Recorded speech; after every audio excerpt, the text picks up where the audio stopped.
जय श्री राधे। पूज्य श्री सद्गुरुदेव भगवान के चरणों में प्रणाम।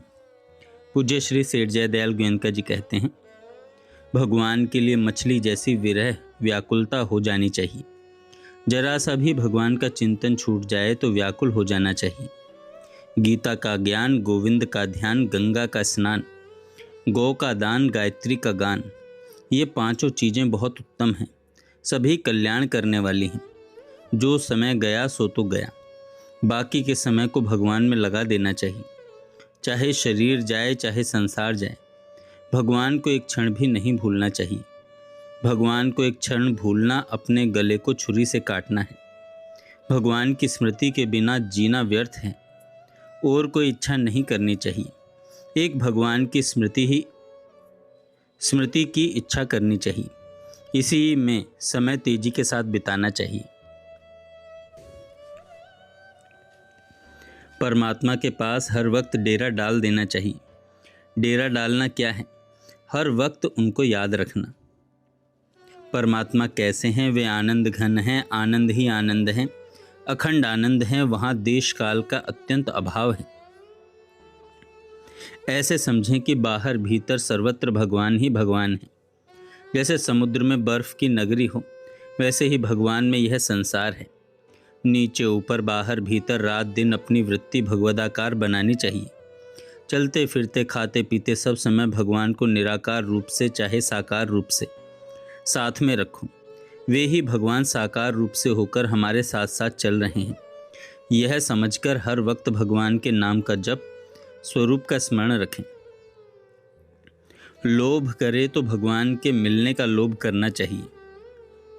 साधक ने प्रश्न किया, केवल सत्संग करते रहने से भी भगवान की प्राप्ति हो सकती है?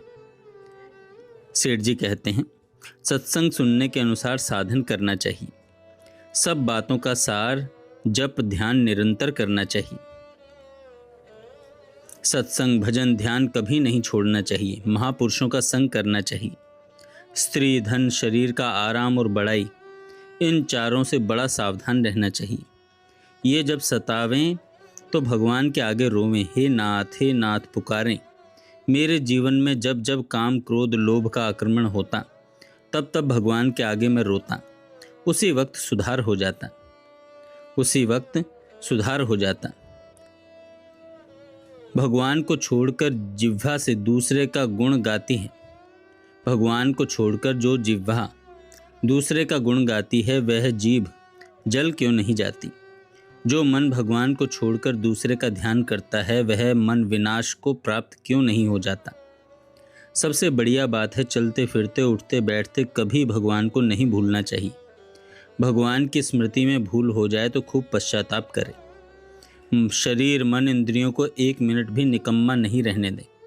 मन से परमात्मा का ध्यान, जीभ से नाम का जप, कानों से सत्संग, नाम कीर्तन सुने, हाथों से शरीर से सेवा करें।